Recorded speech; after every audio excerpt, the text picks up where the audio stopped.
প্রিয় দর্শক, আবারও ইরান আমেরিকা সংঘর্ষের সর্বশেষ ব্রেকিং খবরগুলো জানাতে চাই আপনাদের।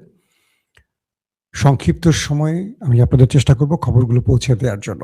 প্রথমেই কয়েকটা গুরুত্বপূর্ণ শিরোনাম থাকছে, তার পরবর্তী আরও ডিটেলস থাকবে। সৌদি আরবের সবচেয়ে বড় তেল কেন্দ্রটি আরামকো এখন দাউ দাউ করে জ্বলছে ইরানের আক্রমণে। পাশাপাশি মার্কিন গর্বের F-15 যুদ্ধ বিমান একটি নয়, একাধিক এখন আকাশ থেকে দোল খেয়ে মাটিতে পড়ছে। 3 নম্বর, দখলদার দেশটির ভেতরে ব্যাপক আক্রমণ চলছে এবং দিক বেদিক মানুষ ছোটাছুটি করছে। বিগত 12 দিনের যুদ্ধে আমরা যা দেখেছি তার চেয়ে কয়েক গুণ বেশি এবার কোনো কোনো এলাকা একদম মাটির সাথে মিশিয়ে ফেলেছে ইরানি মিসাইল। এবং ইরানের সাবেক প্রেসিডেন্ট মাহমুদ আহমাদিনেজাদ বেঁচে আছেন। তার মৃত্যুর যে খবরটি সেটি ইরানের রাষ্ট্রীয় কয়েকটি গণমাধ্যম অস্বীকার করেছে, তিনি বেঁচে আছেন বলে দাবি করা হয়েছে। এবং বাহরাইন, কুয়েত, সৌদি আরব, আরব আমিরাতে ভেঙে পড়ছে মার্কিন সকল সামরিক সিস্টেম। বহু অঞ্চল থেকে মার্কিনিরা পালাতে শুরু করছে এবং বিভিন্ন জায়গায় মার্কিন রাডার সিস্টেম অকেজো করে দিয়ে, অন্ধ করে দিয়ে তাদের উপর ব্যাপক ধোলাই চালাচ্ছে এখন ইরানের আইআরজিসি। দর্শক, এছাড়া আরো অনেকগুলো খবর থাকবে, আশা করি আমাদের সঙ্গে থেকে বিস্তারিত জানার চেষ্টা করবেন। ভাই, আপনাকে শুনতে পাচ্ছেন? ভাই, আপনারা কি আমার কথা শুনতে পাচ্ছেন? আমাকে একজন লিখছে ভাই শুনতে পাচ্ছেন না। আমার মাঝে মাঝে কিছু দর্শকের উপর খুব বিরক্ত লাগে, সরি টু সে, যে আপনি আমাকে কমেন্ট করতেছেন শুনতে পাচ্ছেন না, কিন্তু সব দর্শক শুনতে পাচ্ছে। তো আপনার কমেন্টের জন্য আমি যে বিরক্ত হচ্ছি, এটাকে আপনি বুঝতে পারছেন? বলেন, নাকি বিরক্ত করাই আপনাদের কাজ? কিছু কিছু দর্শক আসে বিরক্ত করার জন্য, তাদের এই খবরগুলো যাদের গা জ্বালা ধরে তারা এসেই অনেকে বলেন ভাই অডিও কম হলে বাড়ায় নেন আপনার মোবাইলে। যদি অডিও, সবাই তো বলছে না, 5 জন 10 জন বলছে অডিও কম, বাকিরা তো শুনতে পাচ্ছে। এখন অডিও আমি বাড়াবো কি করে? আমার গলার শক্তি কম, অথবা সিস্টেমে কম, অথবা নেটওয়ার্কের ঝামেলার কারণে পাচ্ছি না। দেখেন, সবার কমেন্ট আসছে সাউন্ড ক্লিয়ার, কিন্তু তিনি লিখছে সাউন্ড শুনতে পাচ্ছেন না। ওকে দর্শক, আমি একটা একটা করে দিচ্ছি খবর। আইআরজিসির খবরে, মানে ইরানের যে বিপ্লবী গার্ড বাহিনী, তারা জানিয়েছে এই পর্যন্ত তারা মার্কিন 560 জনকে ওপারে পাঠিয়েছে। 516 সোলজার উপরে চলে গেছে আর কি দেখা করতে। এটা আমার কথা না, এটা আইআরজিসির মুখপাত্র বা আইআরজিসির পক্ষ থেকে তারা জানিয়েছে এই পর্যন্ত তারা 7ম এবং 8ম ধাপে যে অ্যাটাক করেছে, এ পর্যন্ত তাদের কাছে লেটেস্ট আপডেট হলো তারা 560 জন মার্কিন সেনাকে ওপারে পাঠিয়েছেন দেখা করতে।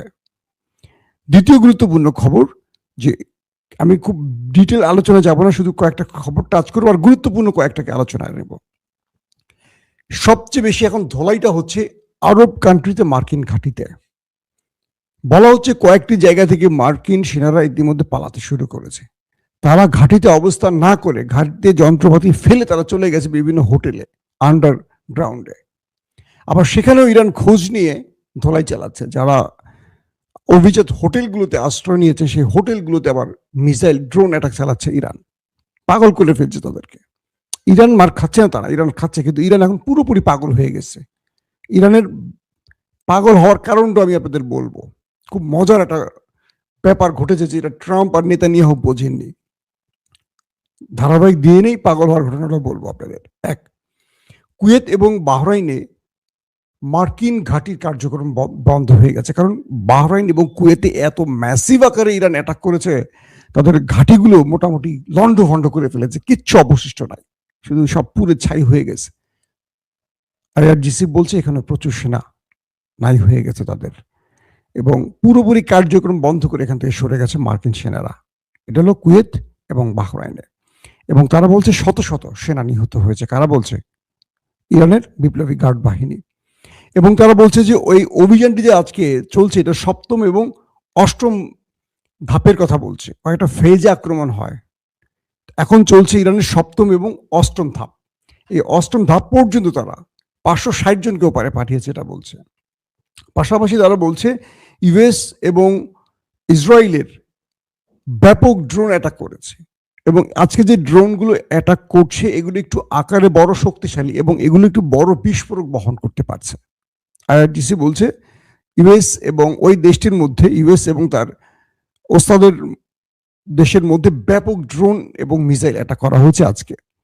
এতে করে এই অ্যাটাকের ফলে দুই দেশের, মানে আমেরিকার তো ভিতরে না, আমেরিকা হলো যেগুলো আরব কান্ট্রি বা 27টি তার যে ঘাঁটি, সেই ঘাঁটি, আর ওইখানে ওদের দেশের মধ্যে তেল আবিবের ভেতরে, হাইফার ভেতরে সহ আরো অনেকগুলো শহরে ম্যাসিভ আকারে আক্রমণ এখন চলছে, অব্যাহত আক্রমণ চলছে। এবং এখন পর্যন্ত এইবারের ক্ষেত্রে ইরানকে দেখছি যে ইরান কথা বলছে কম। এতদিন ইরান কথা বলতো, এবার ইরান কথা বলছে না, শুধু মেরে যাচ্ছে, চুপচাপ করে মেরে যাচ্ছে, প্রচার করছে না আমরা এটা করছি ওটা করছি, খুব কম বলছে। বাট আইআরজিসির পক্ষ থেকে কিছু কিছু শুধু ব্রিফ করা হচ্ছে, আপডেট ব্রিফ করা হচ্ছে, যে কারণে আমরা বুঝতে পারছি না, নতুবা এবার আমরা তথ্য সেভাবে পাচ্ছি না যে ইরান কি পরিমাণ ক্ষতি করছে। কারণ ইসরায়েল, আমেরিকা তাদের এই ক্ষতিটা গোপন করে, কারণ তাদের নেতা নাই তো, তাদের মাথা এখন এলোমেলো হয়ে গেছে। আইআরজিসির পক্ষ থেকে বলা হয়েছে পারস্য উপসাগরে ও হরমুজ প্রণালীতে তারাও সেখানে ব্যাপক অ্যাটাক করেছে। এতে প্রায় 3 থেকে 5টি তেলবাহী জাহাজ পুরে ডুবে গেছে পানিতে। আর এই 3 থেকে 5টি জাহাজের কথা বলছি, এগুলো ছিল মার্কিন এবং ব্রিটিশ তেলবাহী জাহাজ। হরমুজ প্রণালীতে এ তো বন্ধ করে দিয়েছে, আপনারা জানেন। এখানে শত্রুদের কোনো বন্ধুকে পেলেও মাইট দেওয়া শুরু করছে। ধরেন আমেরিকার জাহাজ পাচ্ছে তো মারতেছে, তো ঠিক আছে, ব্রিটিশটা পাচ্ছে মারতেছে। যদি আমেরিকা, ইসরায়েল, ব্রিটিশ বা সৌদি আরবের কোনো বন্ধুকেও পাচ্ছে, ধরে কান ধরে ঠাস ঠাস করে এটা মাইট দিচ্ছে, এরকম আর কি। ইরান কাউকে ছাড় দিচ্ছে না, এখন যাকে পাচ্ছে তাকে মাইট দিচ্ছে, যারা ওই শত্রুর বন্ধু তাদেরকেও মাইট দিচ্ছে। ইতিমধ্যে সাইপ্রাসে ব্রিটিশ ঘাঁটিতেও ড্রোন এবং মিসাইল অ্যাটাক করেছে ইরান, বুঝতে পারছেন, সাইপ্রাসে ব্রিটিশ ঘাঁটিকেও। এবং জার্মান বলছে যে আমরা আমেরিকাকে এই যুদ্ধে সাহায্য করতে চাই, প্রয়োজনে সেনা পাঠাবো, অথবা এই যুদ্ধে জার্মান সরাসরি যুক্ত হবে। আহা হা, সব শালারা মানে একজোট হয়ে গেছে। বিশ্বযুদ্ধে কারা কাদের বিরুদ্ধে লড়াই করছে মনে আছে? এই জার্মান ছিল, মানে এই জার্মানির পক্ষে ছিল তুরস্ক, আর সেভাবে তুরস্কর ওসমানী সালতানাতের ধ্বংস হয়।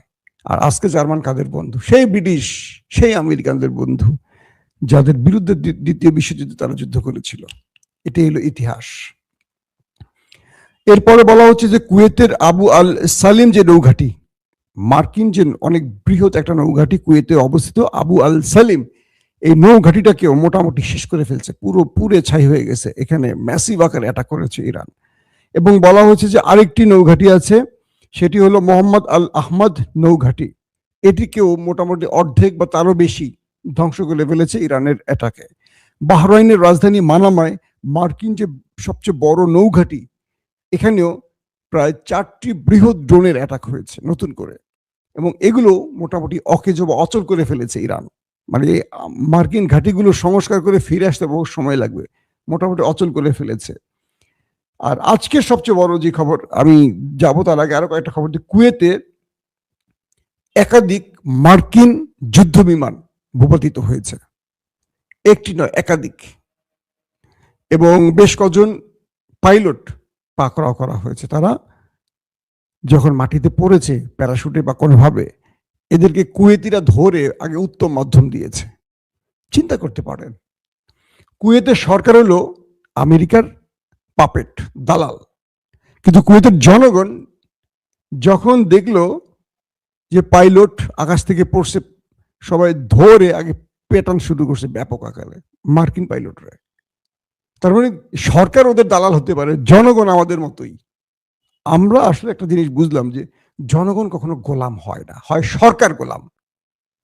যে বিএনপি গত 15.5 বছর আওয়ামী লীগকে ভারতের গোলামির কথা উল্লেখ করেছে, এখন আমরা দেখতে চাই সেই বিএনপি কি করে। দেখছেন তো কম বেশি নাকি? রাষ্ট্র যখন ক্ষমতায় বসে গোলাম হয়ে যায়, মানে সরকার গোলাম হয়ে যায়, জনগণ কখনো গোলাম হয় না। জনগণকে ঋণের বোঝা কাঁধে দিয়ে গোলাম বানিয়ে রাখে সরকারগুলো। আসেন তারপরের গুরুত্বপূর্ণ খবর। আরব আমিরাত সবচেয়ে বড় বিস্ফোরা মধ্যপ্রাচ্যের, এইটারে তো মোটামুটি তুল কালাম পিটান পিটাইছে ইরান সমানে। এটা রাডার, সবচেয়ে বড় যে রাডার সিস্টেম, এটাকে অচল করে দিয়েছে ড্রোন এবং মিসাইল অ্যাটাকে। এখন আমেরিকা আর আরব আমিরাত চোখে কিছু দেখে না, কানা হয়ে গেছে। এই সুযোগে ইরান টার্গেটে গিয়ে হিট করছে। আরব আমিরাতের কোথায় কোথায় মার্কিন সেনারা আশ্রয় নিয়েছে, কারণ ঘাঁটি থেকে তো তারা পালাইছে, ইতিমধ্যে ঘাঁটি ক্লোজ করে তারা পালাবার দিকে ছুটছে আরব আমিরাতে। যেখানে যেখানে তাদের সন্দেহ আছে, এটা ইরানের জনগণ তো এখানে আছেই, আবার মধ্যপ্রাচ্যে তো মুসলিমরা আছে, সব তো মুসলিম কান্ট্রি, এখান থেকে ইরানকে তথ্য দিয়ে দিচ্ছে বা ইরানিদের মাধ্যমে তথ্যগুলো তারা পাচ্ছে যে কোন কোন হোটেলে আমেরিকার আশ্রয় নিছে। বাস, চেহারা তো কালার কাটিং তো বোঝেন, আলাদা বোঝাই যায়। ইরান সেখানে সেখানে অ্যাটাক করতেছে। এখন সব জায়গায় তো আর ওদের আকাশ প্রতিরক্ষা সিস্টেম নাই। এর মধ্যে পৃথিবীর সবচেয়ে বৃহৎ উঁচু ভবন বা দুবাইয়ের বুর্জ খলিফাতে হিট করা হয়েছে, বাট সেটা ইন্টারসেপ্ট হয়ে গেছে। তো আমি একটা ভিডিওতে দেখলাম বুর্জ খলিফাকে টার্গেট করে যে ড্রোন মারা হয়েছিল সেটি ইন্টারসেপ্ট করা হয়েছে, বাট কতক্ষণ জানি না। এটাও মোটামুটি থাকবে না হয়তো, আমরা আশা করি এটাও মাটির সাথে মিশে যেতে পারে যেভাবে অ্যাটাক চলছে। আসছি গুরুত্বপূর্ণ খবর, সৌদি আরবের সবচেয়ে বড় তেল শোধনাগার আরামকোতে ইরান ড্রোন অ্যাটাক চালিয়েছে। এখন সেটা দাউ দাউ করে চলছে। পৃথিবীতে এই আরামকোর মাধ্যমেই সৌদি আরব আজকে অর্থনৈতিকভাবে এই জায়গাটা দাঁড়িয়েছে। সৌদি আরবের সবচেয়ে বড় তেল কোম্পানি, সেটা শোধনাগার, আরামকোর যে শোধনাগার, সেখানে ইরান অ্যাটাক করে জ্বালিয়ে দিয়েছে। আমার একটা জিনিস মাথায় আসছে না যে ইরান এই জায়গাগুলো টার্গেট করছে কেন। ওই যে খবরটা শুরুতে দিয়ে বললাম যে আরো শেষে মজা আছে, সেটা এখন আপনাদের বলি। ইরানের মধ্যে মার্কিন যুক্তরাষ্ট্র, ইসরায়েল বা আরবরা একটা জিনিস বুঝতে পেরেছে, তারা তাদের সুপ্রিম লিডারকে মেরে দিয়ে অনেক বড় ভুল করেছে। এটা এখন আমেরিকা বা সৌদি আরব বুঝতে পারছে। কি ভুল করেছে? রাষ্ট্রের কোনো কন্ট্রোল কারো কাছে নাই। ইরানের পররাষ্ট্রমন্ত্রী বলছেন যে ওমানে যে আক্রমণটা হয়েছে এটা সেনাবাহিনী জানে না, এটা আইআরজিসির কোনো একটা কমান্ডিং পোস্ট থেকে আক্রমণ করা হয়েছে।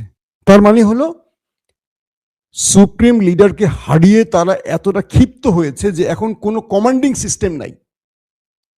ইরানের মধ্যে শীর্ষ 40 জন ব্যক্তি মারা গেছে একদিনের আক্রমণে। 30টা সিরিজ অ্যাটাক করেছে একটানা আমেরিকা, ইসরায়েল। শুধু ইমাম আলী খামেনি না, আইআরজিসি প্রধান, সেনা প্রধান, এরকম করে গোয়েন্দা প্রধান 40 জন ধরে মারা গেছে। পুরো চেইন অফ কমান্ড ভেঙে পড়েছে। এখন যে যার কমান্ডিং পজিশনে আছে, ধরেন 13 বেঙ্গল 14 বেঙ্গল আমাদের সেনাবাহিনীতে আছে না, অমুক জিওসি টিওসি, যে যার পজিশন থেকে হিট করা শুরু করছে। এখন চোখ বন্ধ করে মারতেছে। ইরানের কথা হলো আমরা মরবো, তোদেরকে নিয়ে মরবো, আমরা শুধু একা মরবো না, তোরা যে আরামে থাকবি আর মার্কিনীদের ওই জিনিসটা মুখে দিয়ে চুষবি, সেই সুযোগ আর তোদেরকে দেবো না। আমরা মরবো, তোদেরকে নিয়ে মরবো, কারণ তোরাই এখানে বসে বসে ওদেরকে আমার নাকের ডগায় বসায় রেখে আমাদের শেষ করছিস। তোরা মুসলিম রাষ্ট্র, বড় বড় জুব্বা পরিস, সবাই মনে করে তোরা একেবারে পিরাউলিয়া, তোদের ক্যারেক্টার কি দেখাই দেব। ইরান ভাই, আমি এটার পক্ষে না, এটা ইরানের বক্তব্য এরকম। সেই হিসেবে ওদের কথা হলো যে যদি তোরা মার্কিনীদের, ইসরায়েলিদের ডেকে এনে তোদের ঘরে ঢুকেছিস আমাদের বিরুদ্ধে, তাহলে তোদেরকে মেরে নে। এটা হলো ইরানের ভাষ্য। ইরান গেছে পুরো পাগলা হয়ে। প্রথমে মারছে মার্কিন ঘাঁটি, এরপরে হোটেল, এখন মার্কিন হোটেল মোটেল নাই, এখন টার্গেট তাদের ব্যবসা বাণিজ্য, তেল ক্ষেত্র, এইটা সেটা ধাম করে মারা শুরু করছে। এটা আমেরিকার টেনশনের কারণ হয়ে গেছে, কারণ এখন কার সাথে যোগাযোগ করবে? পররাষ্ট্রমন্ত্রী, নতুন প্রধান, পুরো সিস্টেম এলোমেলো হয়ে গেছে ইরানের ভেতরে। ইরান গেছে পাগল হয়ে। এখন আমেরিকা নিজে তো বেদিশা হয়ে গেছে। আমেরিকা বোঝে না যে এত কিছু করবে, সৌদি আরব বোঝে নাই, কেউ বোঝে না যে ইরান এমন কিছু করবে। এখন যা হচ্ছে, ধরেন খামেনি বেঁচে থাকলে এক ইশারা সব কন্ট্রোল করতে পারতেন, স্টপ, সব স্টপ। এখন স্টপটা বলবে কে? যাকে দায়িত্ব দিচ্ছে তাকে তো সবাই মানতে হবে, কারণ খোমেনি হত্যায় আইআরজিসি তো খোমেনিরই। এই বাহিনীটি তো আর কারো কথা এখন মানবে না, এই বাহিনীকে কেউ কন্ট্রোলই করতে পারবে না। আস্তে আস্তে হয়তোবা ধারাবাহিকতায় আসবে, কিন্তু এখন যে যার মতো করে তার রাগ ক্ষোভ মেটাচ্ছে। সৌদি আরব বলি, কাতার বলি, আরব আমিরাত বলি, আরব বিশ্বকে এখন তামা করে ফেলতেছে ইরান। এটা ওদের বিশ্বাসঘাতকতার ফল। তবে মূল শত্রুকে ছাড় দিচ্ছে না। মূল শত্রু যে ওই যে হিজরা, এই হিজরা বাহিনীকে ছাড়ছে না, তাদেরকে তো ধোলাই চলতেছে। আওয়াজ হচ্ছে কম, আওয়াজ আজ রাত থেকে আবার দেয়া শুরু করবো, কারণ কম্পাইল করতেছি কোথায় কোথায় কি হয়েছে, ওরা তো বলতেছে না রে ভাই, ওরা তো মাইর খেয়ে চুপ করে থাকে। কিছু মানুষ আছে মাইর খেয়ে আওয়াজ করতে পারে না, লজ্জায়। কারণ মাইরটা তো ওরা শুরু করছে, এখন যদি বলে যে ইরান আমারে মারছে, ইজ্জত যাবে না। এই জন্য বললেন ইরান মারতে আসছিল কিন্তু আমি তাড়ায় দিছি, কিন্তু মাইর খেয়া চোখ বন্ধ করে বসে রয়েছে, আর পেছন থেকে মুখ দিয়ে দম নিচ্ছে না, নিচে নিচে দিয়ে দম নিচ্ছে আর কি। এত যন্ত্রণা হচ্ছে। এটা এখন হিজড়াদের এই অবস্থাটা হচ্ছে, মাইর খায়া আর চলে বলতে পারতেছে না। আর ট্রাম্প তো বারবার প্রস্তাব পাঠাচ্ছে ইরানের সাথে ডায়ালগে, যুদ্ধবিরতির। ইরান বলছে কোনো সংলাপ নাই। সংলাপের লোক তো তুমি রাখো নাই, কার সাথে সংলাপ করবা? করো যুদ্ধ কয়দিন, তুমি মারছো আমি তোমারে মারবো, আমি শেষ হয়ে দেবো, বাট তোমাকে নিয়ে মরবো, তোমাকে বাঁচায় রেখে আমি মরবো না। যে কদিন বা ইরানের হাতে যা আছে মোটামুটি আশপাশের মধ্যপ্রাচ্যকে নিয়ে চলে যেতে পারবে ইরান। ইরানের কথা আমেরিকা বেঁচে থাকুক, কিন্তু বিশ্বাসঘাতকরা বেঁচে না থাকুক আগামী দিনে। সবাই যেন বুঝতে পারে বিশ্বাসঘাতকের পরিণতি কি হয়। প্রত্যেকে ভালো থাকবেন। আল্লাহ হাফেজ।